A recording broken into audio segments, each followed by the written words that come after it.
चलो ठीक है, तो ये होती है आपकी रे। अगर आपके पास एक एंड पॉइंट है और ये कहीं तक भी जा सकती है, ये आपकी रे हो जाती है। लाइन जिसमें दोनों तरफ आप बढ़ा सकते हो लाइन को, वो आपकी लाइन हो जाती है। मतलब ए की तरफ से भी इंक्रीज कर सकते हो, इसकी तरफ से भी इंक्रीज कर सकते हो। ठीक है। और लाइन सेगमेंट जो होती है वो आपकी क्या होती है, कि आपके दोनों तरफ ही एंड पॉइंट्स है, तो वो आपका हो जाता है लाइन सेगमेंट। क्लियर है यहां तक? अब हम देख लेते हैं इनकी नोटेशन की आप कैसे इनको डिनोट करते हो, मतलब कैसे आप स्पेसिफाई करोगे कि भाई कैसे हम लिखे। तो जैसे अगर आप लाइन को देख रहे हो, तो आप लाइन को क्या ऑब्जर्व कर रहे हो कि हमने ए बी नाम तो दे दिया यहाँ पे, बट ये लाइन दोनों तरफ इंक्रीज मतलब बढ़ रही है, दोनों तरफ कहीं तक भी इनफाइनाइट जा सकती है, हमें नहीं पता कहाँ पे जाके रुकेगी। तो इसके ऊपर जस्ट आप दोनों तरफ जो है एरो बना दोगे, ए बी लिख के दोनों तरफ एरो। तो ये हो जाएगा आपका रिप्रेजेंटेशन ऑफ लाइन। अगर मैं लाइन सेगमेंट की बात करती हूं, इससे पहले हम बात कर लेते हैं रे की। ठीक है, तो रे में आपके पास क्या होता है, जैसे ए बी तो मैंने नाम दिया, तो ए बी तो आएगा ही आएगा। अब यहाँ पे देखो, एक पॉइंट मेरा बिल्कुल स्टॉप है और दूसरे पॉइंट में कहीं तक भी जा सकती है, इसका मतलब ये आपका इस तरीके से हो जाएगा कि एक साइड से बढ़ रही है, वो दूसरी साइड से नहीं बढ़ रही। यह आपका हो जाएगा रे। ठीक है। अब जो थर्ड है वो आपके पास आ जाता है लाइन सेगमेंट। तो लाइन सेगमेंट वही सेम आप ए बी से डिनोट करोगे ही करोगे, बट इसमें क्या डिफरेंस आ जाएगा, आप सिंपल इस लाइन से डिनोट कर दोगे, मतलब जस्ट एक सिंपल बार से। ठीक है, तो ये आपकी नोटेशन है। ठीक है, अब ये बात आती है कि भाई आप इनको बार बार यूज करते हो या नहीं करते हो बुक में। तो आप इनको जो है बार बार यूज नहीं करते, क्योंकि ऐसे थोड़ा कॉम्प्लिकेशन हो जाती है कि भाई आप ऐसे बार बार एरो लगाओ नहीं लगाओ। ठीक है। तो अब नॉर्मली हम ए बी से ही डिनोट कर देते हैं कि भाई आर रे ए बी, या लाइन ए बी, या फिर लाइन सेगमेंट ए बी, ऐसे लिख के कि भाई रे ए बी। अगर आप रे ले रहे हो तो रे ए बी दिखा दोगे। अगर आप लाइन दिखा रहे हो तो मतलब लाइन ए बी हो जाएगी।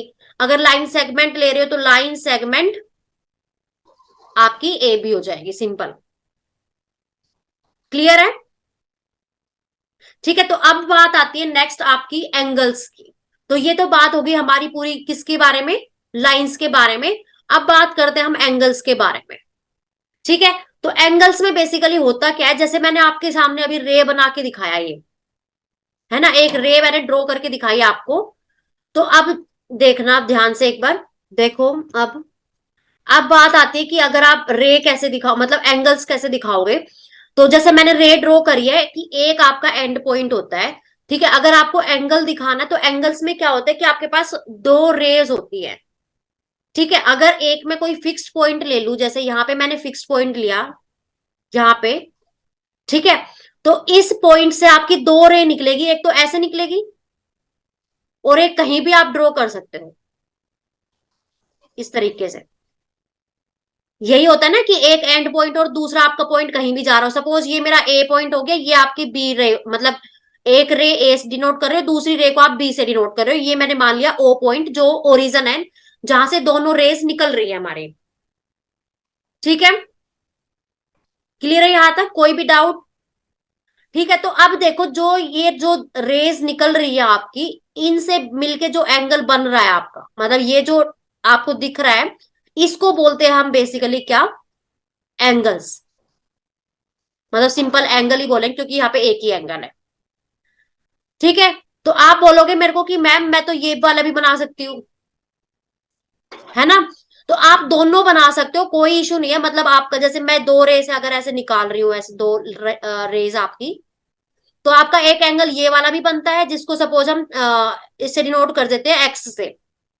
और दूसरा एंगल आपका ये वाला भी निकलता है, जिसको मैं दोबारा वाई से डिनोट कर देती हूँ। और तीसरा आपका इस तरीके से भी निकल सकता है, क्योंकि ये भी तो दो रेज होगी ना आपके पास, तो आपका ये एंगल भी निकल सकता है। तो अब इनको कैसे हम डिफ्रेंशिएट करें, वो अब हम देखने वाले हैं। ठीक है, तो अब देखो, अब मेरे पास आती है कि हम इनको कैसे अलग अलग दिखाए। तो जैसे मेरे पास जो पहला केस आता है वो ये आता है कि अगर जैसे मेरा ये एक ओरिजन हो गया जिससे आपकी दो रेज ऐसे निकल रही है। ठीक है, अब आपको दिख रहा है कि जो ये एंगल मेरा बन रहा है दोनों रेज से, सपोज ये मेरा ओरिजन है, ये मेरे ए रे है, ये मेरी बी रे है। ठीक है, तो ये देखो अब आपको दिख रहा है कि 90 डिग्री से कम राइट। तो ये आपका जो हो गया एंगल, तो आपको पता है ये एंगल है, बट अगर ये 90 डिग्री से कम है, मतलब लेस देन 90 डिग्री, इसको मैं सपोज एक्स से डिनोट कर देती हूँ, तो जो एक्स है वो आपका 90 डिग्री से कम है, और स्टार्ट कहां से हो रहा है, जीरो से। 0 to 90 डिग्री आप अगर ले रहे हो, तो ये हो गया आपका, क्या बोलते हैं अब इसे हम, क्या बोलते हैं? Zero right angle. 0 से लेके 90 डिग्री के अगर बीच में मेरा एंगल ड्रॉ हो रहा है, तो उसको हम बोलते हैं एक्यूट एंगल। क्लियर है? ठीक है हर्षिका। तो ये हो गया आपका एक्यूट एंगल। अब अगर हम सेकंड केस देखते हैं, तो सेकंड केस आपका क्या होता है, अगर जैसे दो रेज अगर मेरी ऐसे निकल रही है यहां से, एक रे सपोज मेरी ऐसे निकल रही है और दूसरी रे मेरी ऐसे निकल रही है, ठीक है? तो ये आपको किस जैसा दिख रहा है कि भाई क्या एंगल बना रहा होगा? Exact 90 degree. Exact 90 degree. ठीक है। तो जो एग्जैक्ट 90 डिग्री बनाए आपका एंगल, वो आपका कौन सा होता है? Right angle. Right angle triangle, मतलब ट्राइंगल नहीं, सॉरी, ओनली राइट एंगल। ठीक है। इसमें भी हम सेम ही नाम दे देते हैं सपोज ए बी से। तो यहां तक क्लियर है? अब थर्ड केस मेरे पास क्या हो सकता है कि जैसे दो रेज में निकल रही है, बट अब की बार जो है एंगल आपका इधर की साइड है। 90 डिग्री से ज्यादा होगा और 180 से कम होगा, वो होगा ऑब्ट्यूज एंगल। हाँ, तो ये जैसे आपको दिख रहा है 90 से कम ही है, मतलब 90 से ज्यादा है, ये ए मेरी ए रे होगी, ये बी होगी, तो ये जो है आपका वो क्या हो कम है। जाएगा, ऑब्ट्यूस एंगल। ठीक है। क्लियर है यहां तक? और जो स्ट्रेट लाइन पे बनता है वो होता है 180 डिग्री का एंगल। हाँ, तो स्ट्रेट लाइन जैसे कि एक पॉइंट तो आपका ये वाला हो गया, जिसको हम एक एंड पॉइंट मान रहे हैं जहां से दो रेज आपकी निकल रही है। तो अब की बार सपोज दोनों जो रे है मेरी वो ऐसे निकल रही है, एक लाइन इधर जा रही है एक रे मेरी, मतलब और एक रे मेरी ऐसे जा रही है, तो आपको दिख रहा है बिल्कुल 180 डिग्री का एंगल बना रही है ना? तो ये जो है आपका वो क्या हो गया, ये वाला एंगल स्ट्रेट लाइन होगी, सिंपल। राइट। और जो 180 से ज्यादा होगा, 360 से कम होगा, वो होगा रिफ्लेक्स एंगल। हाँ, एक सेकेंड। तो आपका जो नेक्स्ट होगा फिफ्थ टाइप का, जिसको हम बोल सकते हैं कि अगर आपकी जैसे कि इस तरीके से से है। ज्यादा और 360 से कम, हाँ, रिफ्लेक्स एंगल। ठीक है। तो ये जो है अगर आपका ऐसे कुछ है, तो ये जो आपका एंगल है इसको आप क्या बोलोगे?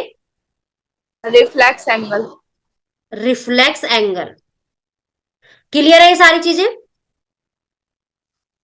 ठीक है। तो अब यहाँ पे जस्ट लाइंस एंड एंगल्स में जो मेन है आपका, वो यही वाला कॉन्सेप्ट है कि आप कैसे जस्ट डिनोट कर रहे हो, मतलब एंगल्स को कैसे स्पेसिफाई कर रहे हो। तो लाइन का कॉन्सेप्ट क्लियर है कि लाइन हम किसको बोलेंगे, तीन टाइप की होती है, रे, लाइन और लाइन सेगमेंट। तो मुझे अब आप एक्सप्लेन करो कि लाइन, रे और लाइन सेगमेंट क्या होती है। लाइन तो वो होती है जिसके टू एंड पॉइंट नहीं होते। ठीक है। और रे वो होती है जिसका वन एंड पॉइंट होता है, और जो सेकंड होता है वो एंड पॉइंट नहीं होता। हाँ, मतलब एक साइड केवल एंड पॉइंट होता है, और लाइन सेगमेंट क्या होता है? लाइन सेगमेंट वो होता है जिसके टू पॉइंट हो एंड पॉइंट। हाँ, दोनों ही जिसके एंड पॉइंट्स हो वो आपका हो जाता है लाइन सेगमेंट। राइट। ठीक है, डन। अब जो दूसरी बात आती है वो आपके, ये तो हो गया लाइन का कॉन्सेप्ट आपका पूरा, है ना? अब जो दूसरा कॉन्सेप्ट आता है वो आपका आ जाता है एंगल्स के बारे में, जो हमने ये 5 एंगल्स अभी पढ़े हैं। ठीक है, दिस वन और दिस वन। तो इसमें आपका फर्स्ट एंगल कौन सा होता है, बताओ मुझे। एक्यूट एंगल जो 90 डिग्री से कम होता है। एक्यूट एंगल जो आपका 90 डिग्री से कम होता है, इसको आप ऐसे दिखा सकते हो, जो है ना? और और बनता जो कैसे है, एग्जैक्ट कितनी रेज से बनता है? क्या? कोई भी एंगल कितनी रे से बन सकता है मिनिमम? टू। एटलीस्ट कितनी रेज होनी चाहिए? 2 रेज होनी चाहिए। ठीक है। ओके, ये हो गया आपका एक्यूट एंगल। सेकंड आपका राइट एंगल कौन सा होता है? और जो एग्जैक्ट 90 डिग्री का होता है। जो एग्जैक्ट 90 डिग्री का एंगल फॉर्म करता है, लाइक दिस। और राइट। थर्ड ऑब्ट्यूज एंगल वो होता है जो 90 डिग्री से ज्यादा का होता है और 180 से कम का। हाँ, जो आप इस तरीके से दिखा सकते हो कि 90 डिग्री से शुरू होके वो होता है हमारा 180 डिग्री तक।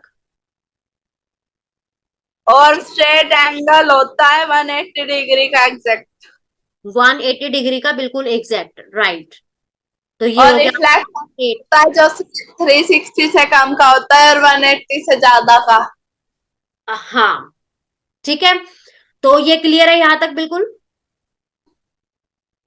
Okay, done. तो अब ये जो कॉन्सेप्ट था वो हमारा था लाइंस एंड एंगल्स का। तो आई होप यहां तक आपको बिल्कुल क्लियर है। ठीक है, तो अब जो सर ने जो पॉइंट्स आपको लिखवाए होंगे वो बिल्कुल क्लियर हो गए होंगे कि क्या क्या होते हैं मेनली, है ना?